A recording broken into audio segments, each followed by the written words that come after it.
ভাই রে ভাই, গত 2 রাত ধরে ঘুমাতে পারিনি স্বাধীনতার খুশির ঠেলায়।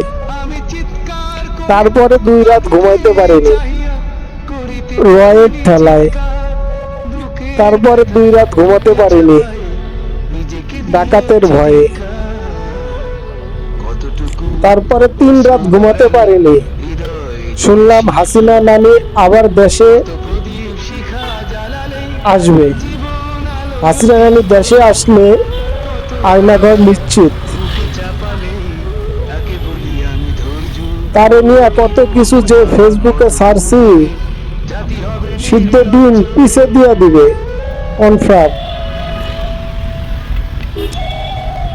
সবাই ভালো থাকবেন, সচেতন থাকবেন, আর আমার জন্য দোয়া করবেন।